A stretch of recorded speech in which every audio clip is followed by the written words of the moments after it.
ਬਾਲਾ ਪ੍ਰੀਤਮ ਸਤਿਗੁਰੂ ਗੁਰੂ ਹਰਿਕ੍ਰਿਸ਼ਨ ਪਾਤਸ਼ਾਹ ਜੀ ਦੇ ਪਾਵਨ ਪਵਿੱਤਰ ਪ੍ਰਕਾਸ਼ ਪੁਰਬ ਦੀ ਲੱਖ ਲੱਖ ਵਧਾਈ ਹੋਵੇ। ਹਰ ਸਾਲ ਦੀ ਤਰ੍ਹਾਂ ਆਪ ਗੁਰੂ ਕੀ ਸਿੱਖ ਸੰਗਤ ਧੰਨ ਗੁਰੂ ਹਰਿਕ੍ਰਿਸ਼ਨ ਪਾਤਸ਼ਾਹ ਜੀ ਦੇ ਰਹਿਮਤਾਂ ਦੇ ਸਮੁੰਦਰ ਦੇ ਵਿੱਚੋਂ ਆਪਣੇ ਹਿਰਦਿਆਂ ਦੇ ਲੋਟੇ ਲੈ ਕੇ ਕੁਝ ਨਾ ਕੁਝ ਪਾਉਣ ਵਾਸਤੇ ਆਏ।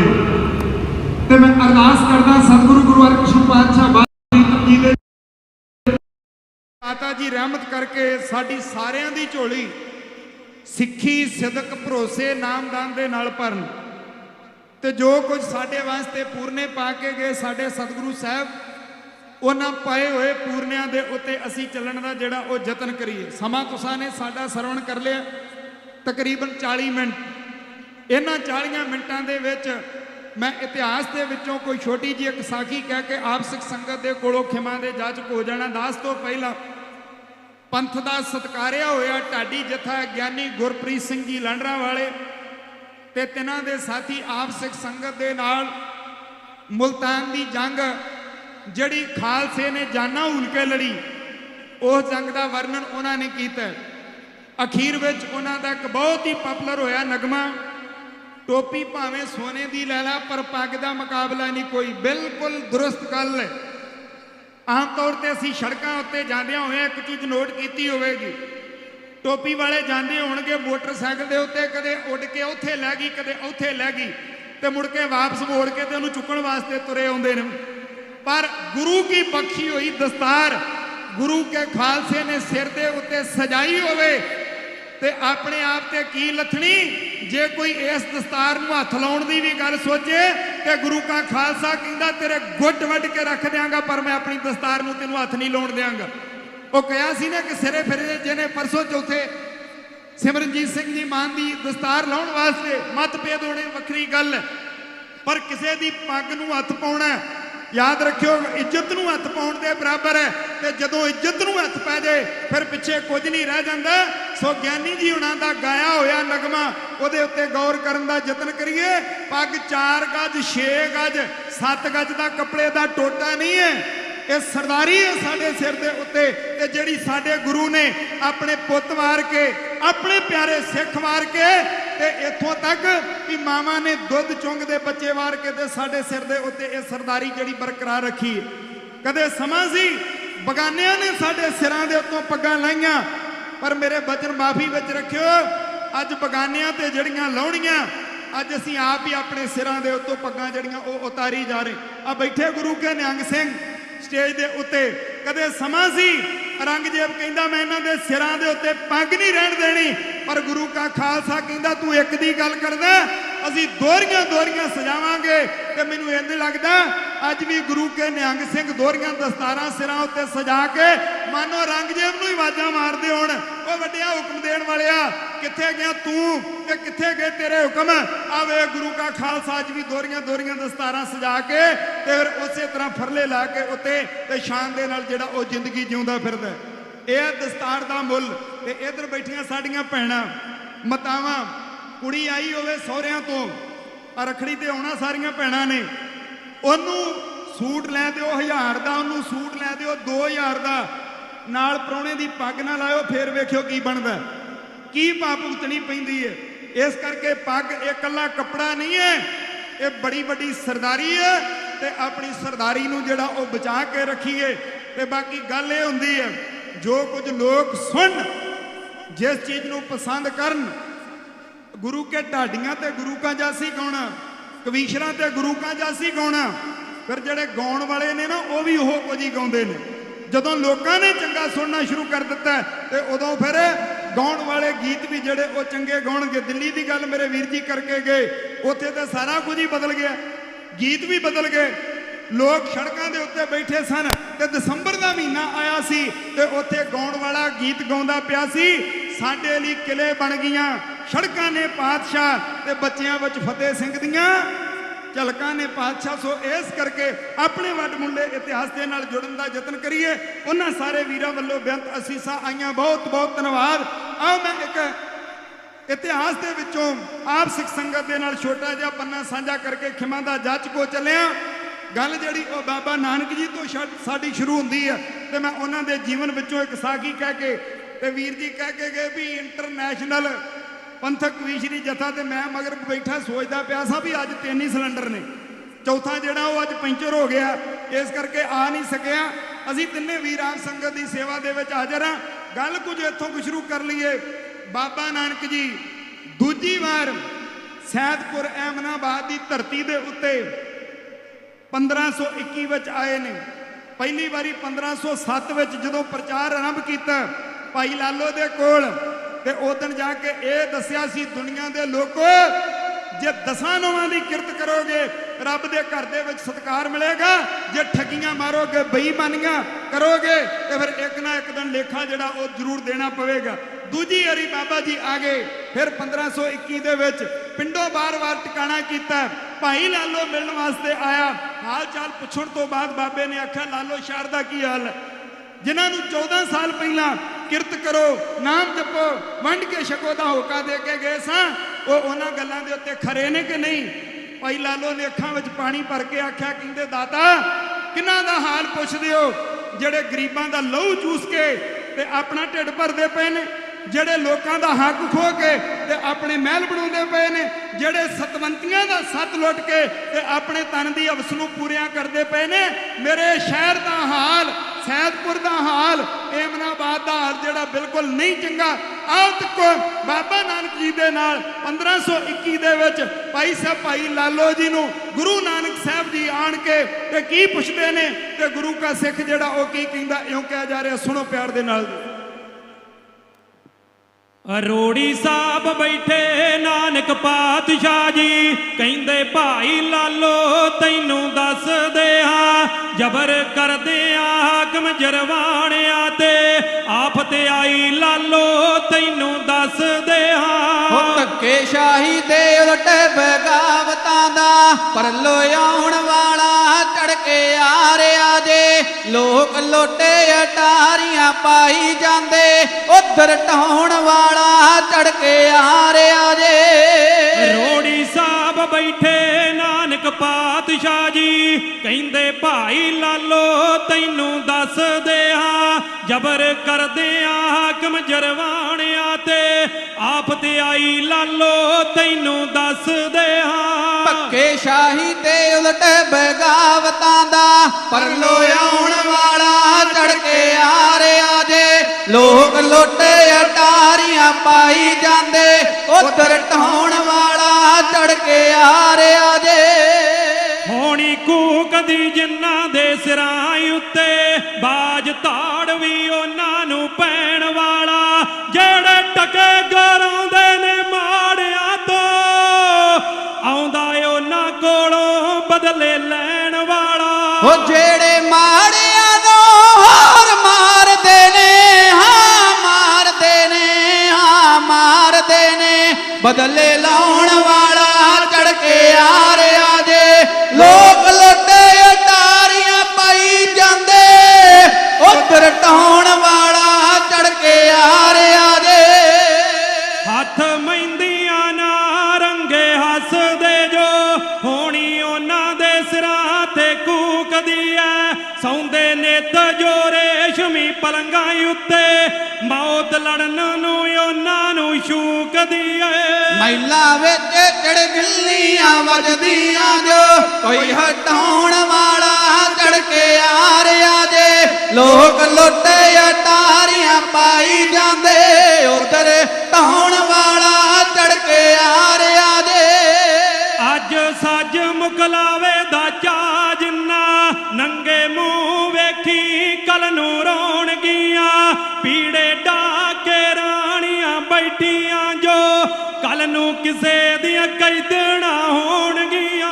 ਘਰ ਵਾਂਗ ਕੀਤੇ ਜਿੰਨਾ ਧਨ ਇਕੱਠੇ, ਕੋਈ ਪਟਾਉਣ ਵਾਲਾ ਚੜ ਕੇ ਆ ਰਿਹਾ ਜੇ, ਲੋਕ ਲੋਟੇ ਅਟਾਰੀਆਂ ਪਾਈ ਜਾਂਦੇ, ਉਧਰ ਢਾਉਣ ਵਾਲਾ ਚੜ ਕੇ ਆ ਰਿਹਾ ਜੇ। ਜਿਹੜੇ ਲੋਕ ਸਚਾਈ ਨੂੰ ਭੁੱਲ ਬੈਠੇ, ਮਾਇਆ ਮੱਕਰ ਨਾਲ ਜੋੜੀ ਦਾ ਪਤਾ ਲੱਗੂ, ਮੋਮੋ ਠਗਣਿਆਂ ਕਾਜੀ ਮੋਲਾਣਿਆਂ ਨੂੰ, ਲੋਕ ਰਤਨ ਜੋੜੀ ਦਾ ਪਤਾ ਲੱਗੋ। ਜਿਹੜੇ ਹਿੱਸਾ ਸ਼ਰੀਕਾਂ ਨੂੰ ਨਹੀਂ ਦਿੰਦੇ, ਕੋਈ ਪਟਾਉਣ ਵਾਲਾ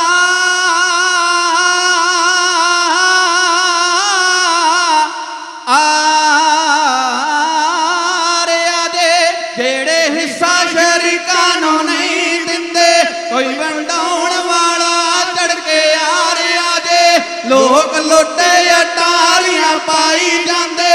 ਉਧਰ ਢਾਉਣ ਵਾਲਾ ਤੜਕੇ ਆਰਿਆ ਦੇ, ਜਿਹੜੇ ਕਹਿਰ ਕਰਦੇ ਮਾਰੇ ਜਾਣਗੇ ਓ, ਜਿਹੜੇ ਕਹਿਰ ਕਰਦੇ ਮਾਰੇ ਜਾਣਗੇ ਓ। ਲਾਲੋ ਵੇਖ ਲਈ ਰੰਗ ਕਰਤਾਰ ਦੇ ਤੂੰ, ਜਿਹੜੇ ਗੱਲ ਕਾਨੂੰਨ ਦੀ ਮੰਨਦੇ ਨਹੀਂ। ਵੇਖੀ ਉੱਪਰ ਦੇ ਮੂਰੇ ਹਾਰ ਦੇ ਤੂੰ। ਜੋਗੀ ਜਿਨ੍ਹਾਂ ਨੇ ਘੋਰਿਆ ਗੁਰਮੁਖਾਂ ਨੂੰ, ਕੋਈ ਹਟਾਉਣ ਵਾਲਾ ਤੜਕੇ ਆਰਿਆ ਦੇ, ਲੋਕ ਲੁੱਟੇ ਅਟਾਰੀਆਂ ਪਾਈ ਜਾਂਦੇ।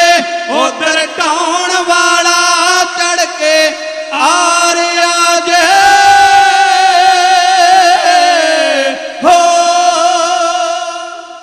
ਇੱਕ ਵਾਰੀ ਸਾਰੀ ਸੰਗਤ ਸਮੇਂ ਦਾ ਸੱਚ ਬੋਲਣ ਵਾਲੇ, ਸਮੇਂ ਦੇ ਉੱਤੇ ਸੱਚ ਬੋਲਣ ਵਾਲੇ ਬਾਬਾ ਨਾਨਕ ਜੀ ਦੇ ਚਰਨਾਂ ਦਾ ਧਿਆਨ ਧਰ ਕੇ ਆਖੋ ਜੀ ਸਤਨਾਮ ਸ੍ਰੀ ਵਾਹਿਗੁਰੂ। ਕਿਉਂਕਿ ਸੱਚ ਵੀ ਉਹੀ ਮੁੱਲਵਾਨ ਹੋਇਆ ਕਰਦਾ ਹੈ।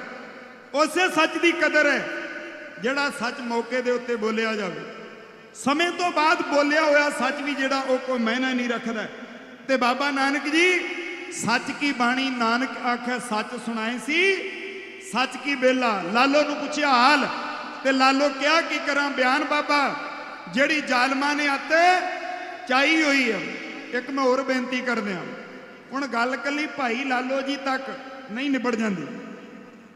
ਇਤਿਹਾਸ ਕਿਸੇ ਸਮੇਂ ਦਾ ਵੀ ਕਿਹਾ ਜਾਂਦਾ ਹੋਵੇ, ਉਹਨੂੰ ਅੱਜ ਨਾਲ ਕੰਪੈਰੀਜ਼ਨ ਜ਼ਰੂਰ ਕਰਕੇ ਵੇਖੋ। ਤੇ ਅੱਜ ਵੀ ਭਾਈ ਲਾਲੋ ਨੂੰ ਬਾਬਾ ਨਾਨਕ ਜੀ ਹਾਲ ਪੁੱਛਣ ਨਾ, ਤੇ ਹਾਕਮਾਂ ਦਾ ਹਾਲ ਇਦਾਂ ਦਾ ਹੀ ਹੈ ਜਿੱਦਾਂ ਦਾ ਉਸ ਵੇਲੇ ਸੀ, ਬਦਲਿਆ ਨਹੀਂ। ਜੇ ਉਦਣ ਮੁਗਲ ਸਲਤਨਤ ਦੇ ਵਿੱਚ ਗਰੀਬ ਨੂੰ ਇਨਸਾਫ ਨਹੀਂ ਮਿਲਦਾ, ਤੇ ਮਿਲਦਾ ਅੰਗਰੇਜ਼ਾਂ ਵੇਲੇ ਵੀ ਨਹੀਂ ਸੀ। ਤੇ ਅੱਜ ਕਿੰਨਾ ਕੁ ਮਿਲਦਾ? ਗਰੀਬ ਦੇ ਮੂੰਹ ਦੇ ਵਿੱਚੋਂ ਬੁਰਕੀ ਖੋਣ ਵਾਸਤੇ ਜਿੱਥੋਂ ਤੱਕ ਹੋ ਸਕੇ, ਤੇਰ ਚਾਹੇ ਕੋਈ ਵੀ ਹੋਵੇ, ਚਾਹੇ ਚਿੱਟੀਆਂ ਵਾਲੇ ਹੋਣ, ਨੀਲੀਆਂ ਵਾਲੇ ਹੋਣ, ਜਿਹੜੇ ਮਰਜ਼ੀ ਹੋਣ, ਤੇ ਟੋਪੀਆਂ ਵਾਲੇ ਬੈਠੇ ਹੋਣ, ਉਹਨਾਂ ਨੂੰ ਕੇਵਲ ਤੇ ਕੇਵਲ ਆਪਣੀ ਕੁਰਸੀ ਪਿਆਰੀ, ਇਹਦੇ ਤੋਂ ਵੱਧ ਹੋਰ ਕੁਝ ਨਹੀਂ। ਆ ਤੱਕਿਓ ਜਿਹੜੀ ਗੱਲ ਭਾਈ ਲਾਲੋ ਜੀ ਕਹਿ ਰਹੇ, ਇਹ ਕੁਝ ਅੱਜ ਨਹੀਂ ਵਾਪਰਦਾ ਪਿਆ। ਲਾਲੋ ਕਿਹਾ ਕੀ ਕਰਾਂ ਬਿਆਨ ਬਾਬਾ, ਜਿਹੜੀ ਜ਼ਾਲਮਾਂ ਨੇ ਅੱਤ ਚਾਹੀ ਹੋਈ ਹੈ, ਪਰਜਾ ਉੱਤੇ ਮਨਮਰਜ਼ੀਆਂ ਕਰਨ ਪਾਪੀ। ਇਹਨਾਂ ਰੱਬ ਦੀ ਹੋਂਦ ਭਲਾਈ ਹੋਈ ਹੈ, ਸੂਰਜ ਧਰਮ ਦਾ ਕਿਤੇ ਨਹੀਂ ਨਰਜਰ ਆਉਂਦਾ। ਇੱਥੇ ਰਾਤ ਕੁਕਰਮਾਂ ਨੇ ਪਾਈ ਹੋਈ ਹੈ, ਸੱਤ ਛੱਡਦੇ ਨਹੀਂ ਸਤਵੰਤੀਆਂ ਦਾ। ਤੇ ਅੱਜ ਵੀ ਇਦਾਂ ਹੀ ਹੁੰਦਾ ਨਾ। 8 ਸਾਲ ਦੀ ਬੱਚੀ ਆਸਫਾ ਕਠੂਏ ਵਿੱਚ 8 ਦਿਨ ਪੱਤ ਲੁੱਟੀ ਜਾਵੇ, ਉਹਦੀ ਮੰਦਿਰ ਵਿੱਚ ਲੁੱਟੀ ਜਾਵੇ। ਤੇ ਲੁੱਟਣ ਵਾਲਿਆਂ ਵਿੱਚ ਕੌਣ? ਇੱਕ ਮੰਦਿਰ ਦਾ ਪੁਜਾਰੀ ਸਾਂਝੀ ਰਾਮ, ਇੱਕ ਪੁਲਿਸ ਦਾ ਬੰਦਾ, ਜਾਨੀ ਸਮਾਜ ਦੇ ਉਹ ਜ਼ਿੰਮੇਵਾਰ ਬੰਦੇ ਜਿਨ੍ਹਾਂ ਬੰਦਿਆਂ ਨੇ ਸਮਾਜ ਨੂੰ ਚੰਗਿਆਂ ਬਣਾਉਣ ਵਾਸਤੇ ਯੋਗਦਾਨ ਪਾਉਣਾ ਸੀ। ਦਿੱਲੀ ਵਰਗੇ ਸ਼ਹਿਰਾਂ ਦੇ ਵਿੱਚ ਏਡੇ ਘਿਨਾਉਣੇ ਜਿਹੜੇ ਉਹ ਕਾਰਨਾਮੇ ਹੁਣ, ਜਿਨ੍ਹਾਂ ਨੂੰ ਸਟੇਜਾਂ ਉਤੋਂ ਬਿਆਨ ਕਰਦਿਆਂ ਹੋਇਆਂ ਵੀ ਜਿਹੜੀ ਉਹ ਲੱਜਿਆ ਆਉਂਦੀ ਹੈ, ਸ਼ਰਮ ਆਉਂਦੀ ਹੈ। ਸੱਤ ਛੱਡਦੇ ਨਹੀਂ ਸਤਵੰਤੀਆਂ ਦਾ, ਤੇ ਪਰਜਾ ਦੀ ਰੱਤ ਸਕਾਈ ਹੋਈ ਆ, ਚੋ ਕੇ ਖੂਨ ਹਜ਼ਾਰਾਂ ਨਤਾਣਿਆਂ ਦਾ, ਸੁਰਖੀ ਡਾਢਿਆਂ ਬੁੱਲਾਂ ਤੇ ਲਾਈ ਹੋਈ ਆ।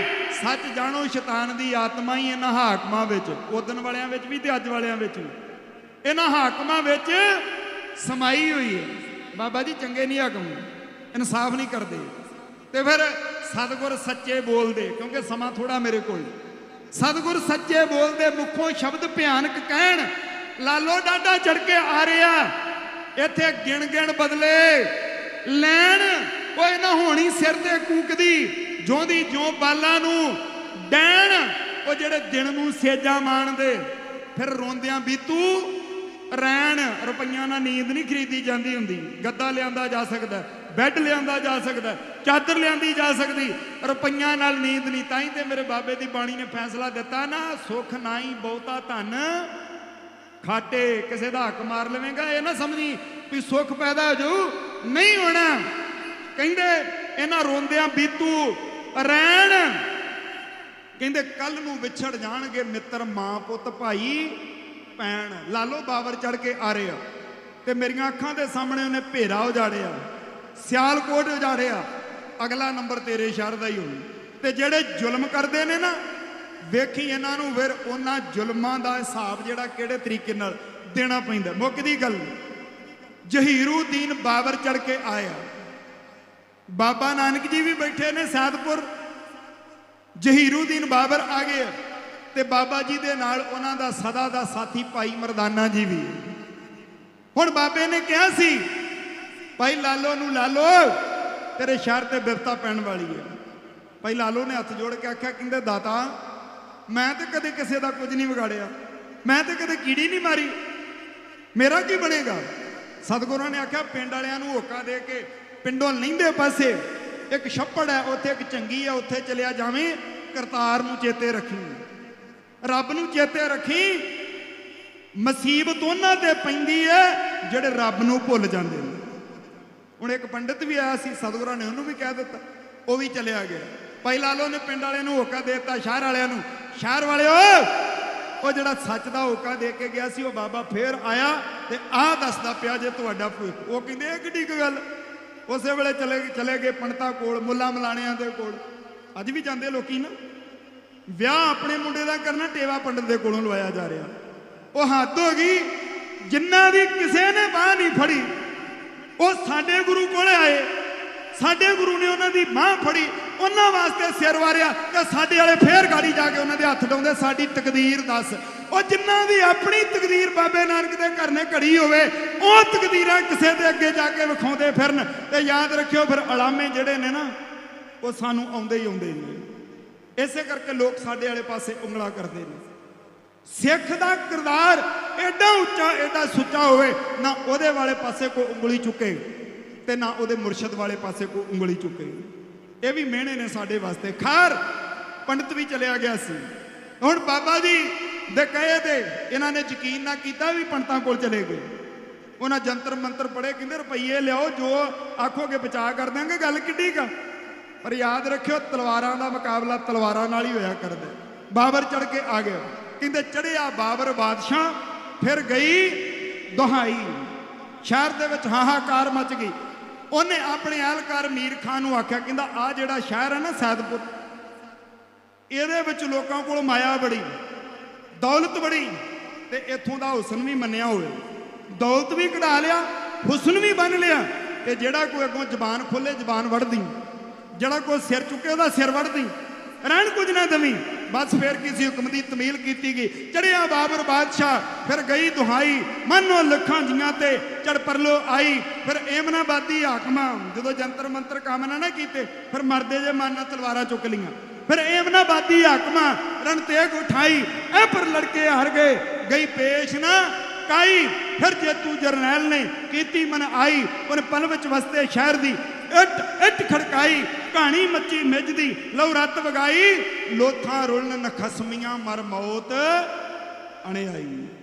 ਸ਼ਹਿਰ ਉਜਾੜ ਦਿੱਤਾ ਗਿਆ, ਅੱਗਾਂ ਲੱਗ ਗਈਆਂ, ਘਰ ਢਾਹ ਦਿੱਤੇ ਗਏ, ਭਾਂਬੜ ਮਚ ਗਏ। ਹਾਲ ਦੁਹਾਈ ਜਿਹੜੀ ਉਹ ਚਾਰੇ ਪਾਸੇ ਪੈ ਗਈ। ਜਿਹੜੀਆਂ ਸਵਾਣੀਆਂ ਪਲੰਘੇ ਤੇ ਬਹਿ ਕੇ ਹੁਕਮ ਚਲਾਉਂਦੀਆਂ ਸੀ, ਜਿਨ੍ਹਾਂ ਬਾਰੇ ਬਾਬੇ ਦੀ ਬਾਣੀ ਨੇ ਕਿਹਾ ਨਾ, ਲੱਖ ਲੈਣ ਬੈਠੀਆਂ ਲੱਖ ਲੈਣ ਖੜੀਆਂ, ਗਰੀ ਸ਼ੁਹਾਰੇ ਖਾਂਦੀਆਂ ਮੰਨਣ ਸੇਜੜੀਆਂ।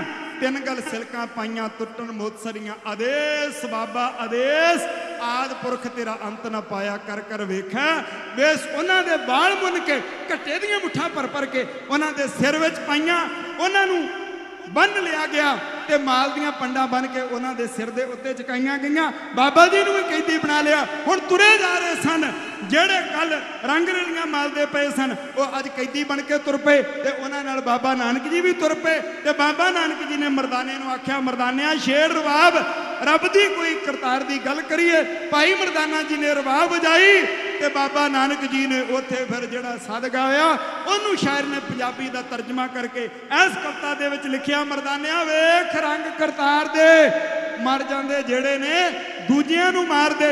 ਆਹ ਤੱਕੋ ਧੰਨ ਗੁਰੂ ਨਾਨਕ ਸਾਹਿਬ ਕਹਿੰਦੇ ਮਰਦਾਨਿਆਂ ਜਿੰਨਾ ਕਦੇ ਘੜੇ 'ਚੋਂ ਪਾਣੀ ਦਾ ਗਲਾਸ ਨਹੀਂ ਸੀ ਪੀਤਾ, ਅੱਜ ਵੇਖ ਉਹਨਾਂ ਦੇ ਸਿਰਾਂ ਦੇ ਉੱਤੇ ਪੰਡਾਂ ਚੁੱਕੀਆਂ। ਉਸ ਵੇਲੇ ਦਾ ਸੀਨ ਐਸ ਕਵਿਤਾ ਦੇ ਰਾਹੀਂ ਇਉਂ ਕਿਹਾ ਜਾ ਰਿਹਾ ਹੈ। ਜਦ ਮਰਦਾਨੇ ਛੇੜੀਆਂ ਰਬਾਬੀ ਤਾਰਾ, ਵਜਦ ਦੇ ਵਿੱਚ ਬੋਲੀਆਂ ਸੱਚੀਆਂ ਸਰਕਾਰਾਂ।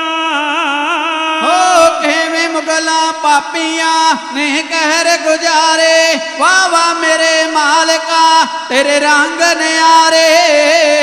ਆਓ ਜਦ ਮਰਦਾਨੇ ਛੇੜੀਆਂ ਰਬਾਬੀ ਤਾਰਾ, ਵਜਦ ਦੇ ਵਿੱਚ ਬੋਲੀਆਂ ਸੱਚੀਆਂ ਸਰਕਾਰਾਂ।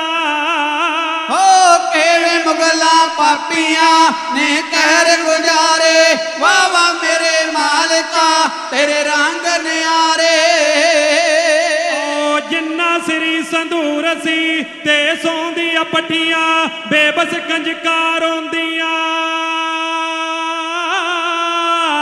ਤੇ ਜ਼ੁਲਫਾਂ ਕੱਟੀਆਂ। ਹੋ ਜਿਹੜੀਆਂ ਮੈਲੀ ਲੈਂਦੀਆਂ ਸਨ ਨਿਤ ਨਜ਼ਾਰੇ, ਜਿਹੜੀਆਂ ਮੈਲੀ ਲੈਂਦੀਆਂ ਸਨ ਨਿਤ ਨਜ਼ਾਰੇ, ਵਾਹ ਵਾਹ ਮੇਰੇ ਮਾਲਕਾ ਤੇਰੇ ਰੰਗ ਨਿਆਰੇ। ਓ ਗਹਿਣੇ ਬਸਤਰ ਰੇਸ਼ਮੀ ਜਦ ਵਿਆਹੀਆਂ ਆਈਆਂ, ਡੋਲੀਆਂ ਦੇ ਵਿੱਚ ਸਜਦੀਆਂ ਵੱਜਣ ਸ਼ਹਿਨਾਈਆਂ। ਹੋ ਅਜੇ ਉਹ ਤਰਲੇ ਪਾਉਂਦੀਆਂ ਖਾ ਫੱਟ ਕਰਾਰੇ, ਵਾਹ ਵਾਹ ਮੇਰੇ ਮਾਲਕਾ ਤੇਰੇ ਰੰਗ ਨਿਆਰੇ। ਓ ਪਾਨ ਸੁਪਾਰੀ ਖਾਂਦੀਆਂ ਸੇਜਾਂ ਤੇ ਸੱਜ ਕੇ, ਪਾਨ ਸੁਪਾਰੀ ਖਾਂਦੀਆਂ ਸੇਜਾਂ ਤੇ ਸੱਜ ਕੇ, ਜਿਨ੍ਹਾਂ ਦੁਆਲੇ ਗੋਲੀਆਂ ਸੀ ਝੁਰਮਟ ਰੱਜ ਕੇ। ਹੋ ਮੋਤੀ ਟੁੱਟ ਗਏ ਗਲੇ ਦੇ ਅੱਜ ਖਿੰਡ ਗਏ ਸਾਰੇ, ਵਾਹ ਵਾਹ ਮੇਰੇ ਮਾਲਕਾ ਤੇਰੇ ਰੰਗ ਨਿਆਰੇ। ਓ ਕੁਝ ਨਾ ਸਮਝੇ ਕਿਸੇ ਨੂੰ ਜੋ ਅੱਖ ਮਸਤਾਨੀ, ਸੁੰਦਰਤਾ ਤਨ ਰੂਪ ਤੇ ਜੋਬਨ ਜਵਾਨੀ। ਹੋ ਅਜੇ ਉਹ ਵੈਰੀ ਬਣ ਗਏ ਕੋਈ ਚੱਲੇ ਨਾ ਚਾਰੇ, ਅਜੇ ਉਹ ਵੈਰੀ ਬਣ ਗਏ ਕੋਈ ਚੱਲੇ ਨਾ ਚਾਰੇ, ਵਾਹ ਵਾਹ ਮੇਰੇ ਮਾਲਕਾ ਤੇਰੇ ਰੰਗ ਨਿਆਰੇ।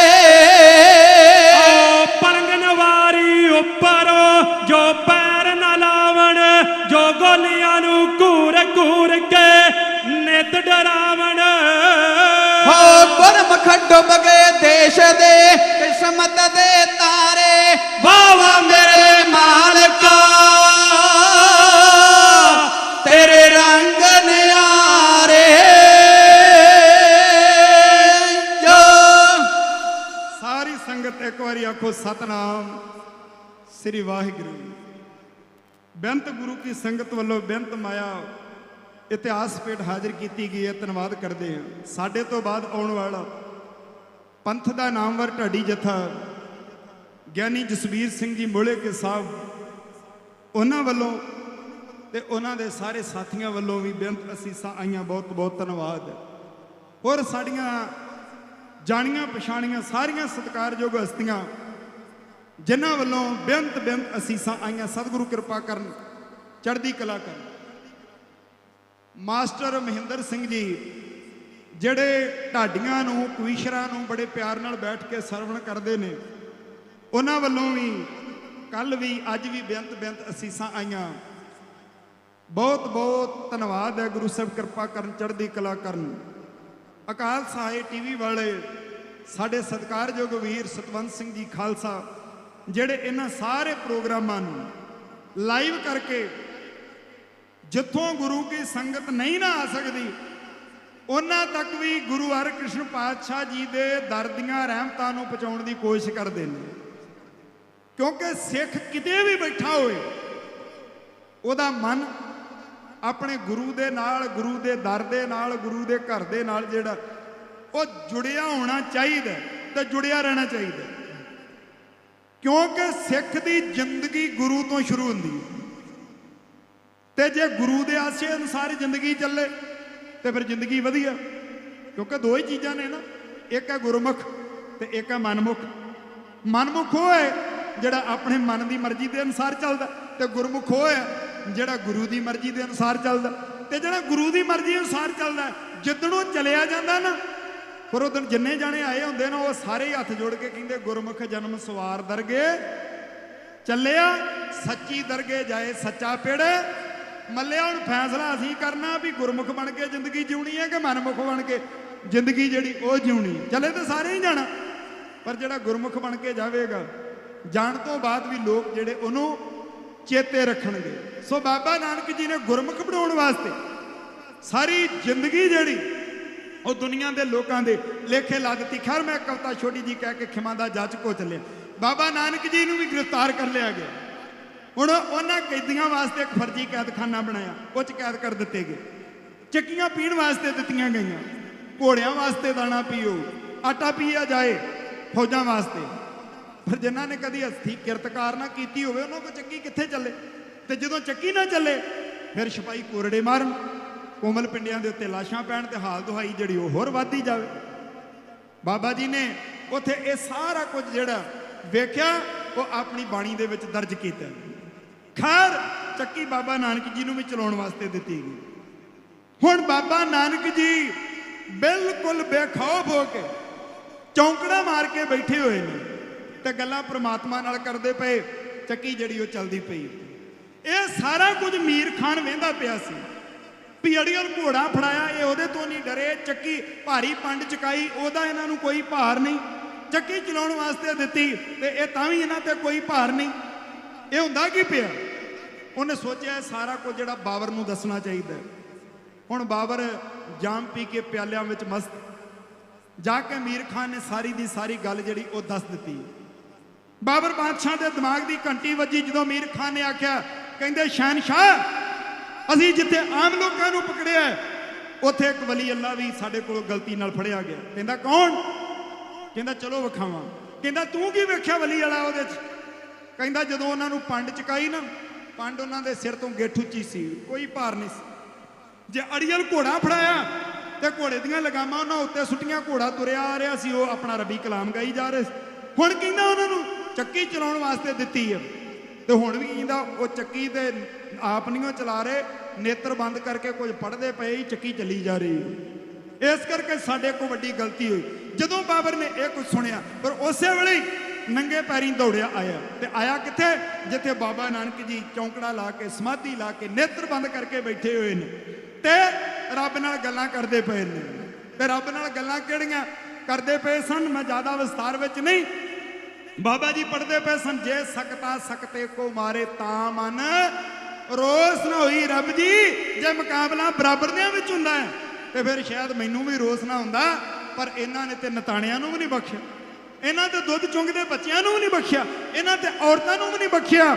ਉਹਨਾਂ ਦੇ ਹੱਥਾਂ ਦੇ ਉੱਤੇ ਵੀ ਇਹਨਾਂ ਨੇ ਵਾਰ ਕੀਤਾ, ਜਿਨ੍ਹਾਂ ਨੇ ਇਹਨਾਂ ਦੇ ਅੱਗੇ ਜ਼ੁਬਾਨ ਵੀ ਨਹੀਂ ਖੋਲੀ। ਇਸ ਕਰਕੇ ਮੈਨੂੰ ਤੇਰੇ ਨਾਲ ਗਿਲਾ ਹੈ। ਬਾਬਰ ਸੋਚਦਾ, ਓਏ ਜਿਹੜਾ ਵਲੀ ਅੱਲਾ ਰੱਬ ਦੇ ਨਾਲ ਇਦਾਂ ਗੱਲਾਂ ਕਰ ਸਕਦਾ, ਉਹ ਮੇਰੇ ਵਰਗੇ ਬੰਦੇ ਦਾ ਲਿਹਾਜ਼ ਕਿਵੇਂ ਰੱਖੇਗਾ? ਚਰਨਾਂ ਤੇ ਡੇਕ ਕੇ ਕਹਿੰਦਾ ਮੁਰਸ਼ਿਦੋ, ਮੇਰੇ ਕੋਲ ਗਲਤੀ ਹੋ ਗਈ ਹੈ। ਸਤਿਗੁਰੂ ਕਹਿੰਦੇ ਕਾਹਦੀ? ਕਹਿੰਦਾ ਮੈਨੂੰ ਪਤਾ ਨਹੀਂ ਲੱਗਿਆ ਤੁਸੀਂ ਕੋਈ ਵਲੀ ਅੱਲਾ, ਤੁਸੀਂ ਕੋਈ ਪੀਰ ਹੋ, ਤੇ ਮੈਂ ਤੁਹਾਨੂੰ ਪਕੜ ਲਿਆ। ਇਹ ਗਲਤੀ। ਬਾਬਾ ਜੀ ਕਹਿੰਦੇ, ਓਏ ਬਾਬਰ, ਇੱਕ ਗਲਤੀ ਦੀ ਗੱਲ ਕਰਦਾ, ਉਹ ਝਾਤੀ ਮਾਰ ਕੇ ਵੇਖ ਕਿੰਨੀਆਂ ਗਲਤੀਆਂ ਕੀਤੀਆਂ ਅੱਜ ਤੀਕ। ਕਿੰਨਿਆਂ ਨੂੰ ਤੂੰ ਪਕੜ ਕੇ ਕੈਦਾਂ ਦੇ ਵਿੱਚ ਪਾਇਆ, ਬੇਗੁਨਾਹਾਂ ਦੇ ਸਿਰ ਜਿਹੜੇ ਧੜਾਂ ਦੇ ਨਾਲੋਂ ਅਲੱਗ ਕਰ ਦਿੱਤੇ। ਉਹ ਦੁੱਧ ਚੌਂਕੂ ਦੇ ਬੱਚੇ ਜਿਹੜੇ ਤੂੰ ਕਤਲ ਕਰ ਦਿੱਤੇ, ਉਹਨਾਂ ਨੂੰ ਪੁੱਛ ਕੇ ਵੇਖ ਗੁਨਾਹ ਕੀ ਹੁੰਦਾ ਨੇ। ਕਹਿੰਦਾ ਜੀ ਮੈਨੂੰ ਮਾਫੀ ਦੇ ਦਿਓ। ਸਤਿਗੁਰੂ ਕਹਿੰਦੇ ਇਦਾਂ ਹੀ ਮਾਫੀ? ਇੰਨੇ ਪਾਪ ਕਰਕੇ ਹੱਥ ਜੋੜ ਕੇ ਸੋਚਦਾ ਮਾਫੀ ਮਿਲ ਜਾਵੇਗੀ? ਕਹਿੰਦਾ ਜੀ ਕਿਵੇਂ ਮਿਲੇਗੀ? ਸਤਿਗੁਰੂ ਕਹਿੰਦੇ ਜਿਨ੍ਹਾਂ ਨੂੰ ਗੁਲਾਮ ਬਣਾਇਆ ਉਹਨਾਂ ਨੂੰ ਆਜ਼ਾਦ ਕਰ। ਉਹ ਜਿਨ੍ਹਾਂ ਦੇ ਕਤਲ ਕੀਤੇ ਉਹਨਾਂ ਦੇ ਸਾਹਮਣੇ ਹੱਥ ਜੋੜ ਕੇ ਮਾਫੀ ਮੰਗ ਤੇ ਇਕਰਾਰ ਕਰ, ਅੱਗੇ ਤੋਂ ਇਦਾਂ ਦੇ ਘਿਨਾਉਣੇ ਪਾਪ ਜਿਹੜੇ ਉਹ ਤੂੰ ਨਹੀਂ ਕਰੇਗਾ। ਆਤਕ ਇੱਕ ਬੰਨੇ ਖਲੋਤਾ ਮੌਕੇ ਦਾ ਬਾਦਸ਼ਾਹ, ਤੇ ਦੂਸਰੇ ਬੰਨੇ ਖਲੋਤਾ ਦੀਨ ਦੁਨੀਆ ਦਾ ਬਾਦਸ਼ਾਹ। ਬਾਬਾ ਨਾਨਕ ਜੀ ਦੀਨ ਦੁਨੀਆ ਦੇ ਬਾਦਸ਼ਾਹ ਨੇ ਮੌਕੇ ਦੇ ਬਾਦਸ਼ਾਹ ਨੂੰ ਸੱਚੀਆਂ ਤੇ ਖਰੀਆਂ ਮੂੰਹ ਦੇ ਉੱਤੇ ਇਉਂ ਸੁਣਾਈਆਂ। ਫਲ ਕੀਤੇ ਕਰਮਾਂ ਦਾ ਪੈਂਦਾ ਅੰਤ ਬਾਦਸ਼ਾਹ ਪਾਉਣਾ। ਇਹ ਫਰਜ਼ ਅਦਾਲਤ ਦਾ ਹਰ ਦੇ ਨਾ ਇਨਸਾਫ ਕਮਾਉਣਾ। ਉਹ ਦੁਖੀਆਂ ਦੀਆਂ ਸੀਸਾਂ ਲੈ ਬੁੱਢੜੇ ਬਾਲ ਬਾਦਸ਼ਾਹ ਛੱਡ ਦੇ। ਕਿਆ ਗੁਰਾਂ ਨੇ ਬਾਬਰ ਨੂੰ ਮਾੜੇ ਖਿਆਲ ਬਾਦਸ਼ਾਹ ਛੱਡ ਦੇ। ਜੇ ਮਾਲਕ ਖੁਸ਼ ਰੱਖਣਾ ਉਸ ਦੀ ਰਈਅਤ ਕਿਉਂ ਦਿਖਾਉਣਾ। ਜੇ ਜ਼ਿੰਦਗੀ ਚਾਉਣਾ ਏ ਫਿਰ ਹੱਥ ਸੱਪ ਦੀ ਖੁੱਡ ਕਿਉਂ ਪਾਉਣਾ। ਉਹ ਜੋ ਪੁੱਠਾ ਰਾਹ ਦੱਸਦੇ ਦਿਲ ਦੇ ਖਿਆਲ ਬਾਦਸ਼ਾਹ ਛੱਡ ਦੇ। ਕਿਆ ਗੁਰਾਂ ਨੇ ਬਾਬਰ ਨੂੰ ਮਾੜੇ ਖਿਆਲ ਬਾਦਸ਼ਾਹ ਛੱਡ ਦੇ। ਛੱਡ ਹੇਰਾ ਫੇਰੀ ਨੂੰ, ਛੱਡ ਹੇਰਾ ਫੇਰੀ ਨੂੰ, ਐਵੇਂ ਚੌਧਰ ਚੋਂ ਕੀ ਲੈਣਾ। ਹਨ ਮੇਲ ਸਬੱਬਾਂ ਦੇ ਤੈਨੂੰ ਬਾਰ-ਬਾਰ ਨਹੀਂ ਕਹਿਣਾ। ਉਹ ਜੋ ਰਾਗ 'ਚ ਰਲਦੇ ਨਹੀਂ ਓ, ਜੋ ਰਾਗ 'ਚ ਰਲਦੇ ਨਹੀਂ ਐਸੇ ਤਾਲ ਬਾਦਸ਼ਾਹ ਛੱਡ ਦੇ। ਕਿਆ ਗੁਰਾਂ ਨੇ ਬਾਬਰ ਨੂੰ ਮਾੜੇ ਖਿਆਲ ਬਾਦਸ਼ਾਹ ਛੱਡ ਦੇ।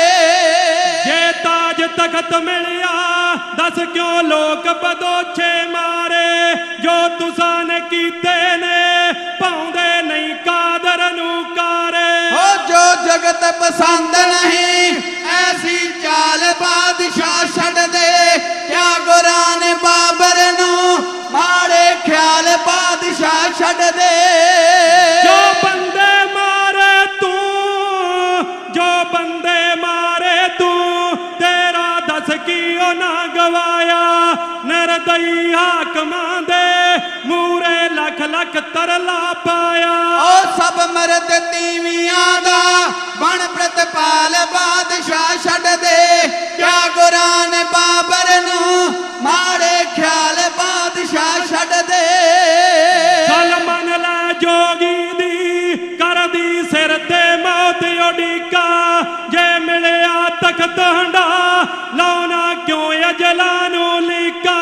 ਗੁਰਮੁਖ ਦੀਆਂ ਸੀਸਾਂ ਲੈ, ਗੁਰਮੁਖ ਦੀਆਂ ਸੀਸਾਂ ਲੈ, ਮਾੜੇ ਖਿਆਲ ਬਾਦਸ਼ਾਹ ਛੱਡ ਦੇ। ਮਾੜੇ ਖਿਆਲ ਬਾਦਸ਼ਾਹ ਛੱਡ ਦੇ। ਕਿਆ ਗੁਰਾਂ ਨੇ ਬਾਬਰ ਨੂੰ ਮਾੜੇ ਖਿਆਲ ਬਾਦਸ਼ਾਹ ਛੱਡ ਦੇ। ਧੰਨ ਗੁਰੂ ਨਾਨਕ ਸਾਹਿਬ ਜੀ ਦੇ ਸਾਹਮਣੇ ਖਲੋ ਕੇ ਕਹਿੰਦਾ ਬਾਬਾ ਜੀ ਤੁਹਾਡੇ ਸਾਰੇ ਹੁਕਮ ਸਿਰ ਮੱਥੇ।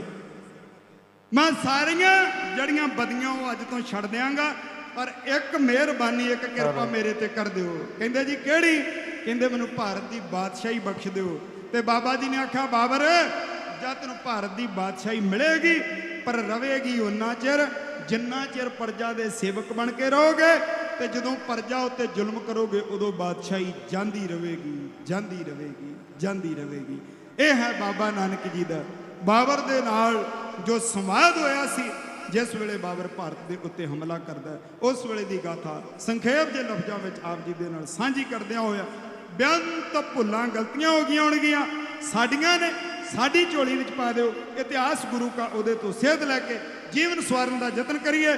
ਸਾਥ ਦੇ ਰਹੇ ਸਨ ਕਾਕਾ ਅਮਰਤਪਾਲ ਸਿੰਘ, ਵੀਰ ਮਨਜੀਤ ਸਿੰਘ ਤੇ ਸਾਡਾ ਚੌਥਾ ਸਾਥੀ ਵੀਰ ਪਰਮਜੀਤ ਸਿੰਘ। ਕਿਸੇ ਕਾਰਨ ਨਹੀਂ ਆ ਸਕਿਆ। ਦਾਸ ਤੁਹਾਡੇ ਚਰਨਾਂ ਦੀ ਧੂੜ ਦਾ ਇੱਕ ਕਿਣਕਾ ਭਾਈ ਭਗਤ ਸਿੰਘ, ਪਿੱਛੇ ਆਉਣ ਵਾਲੇ ਜਥੇ ਗਿਆਨੀ ਜਸਬੀਰ ਸਿੰਘ ਜੀ ਮੋਲੇ ਕੇ ਸਾਹਿਬ, ਉਹਨਾਂ ਵੱਲੋਂ ਵੀ ਮਾਇਆ ਆਈ ਤੇ ਬਹੁਤ ਸਤਿਕਾਰਯੋਗ ਭੈਣ ਜੀ ਰਜਵੰਤ ਕੌਰ, ਉਹਨਾਂ ਦਾ ਵੀ ਢਾਡੀ ਜਥਾ ਆਇਆ, ਉਹਨਾਂ ਵੱਲੋਂ ਵੀ ਸੀਸਾਂ ਆਈਆਂ। ਸਭ ਦਾ ਬਹੁਤ ਬਹੁਤ ਧੰਨਵਾਦ। ਹੋਈਆਂ ਭੁੱਲਾਂ ਚੁੱਕਾਂ ਦੀ ਖਿਮਾ।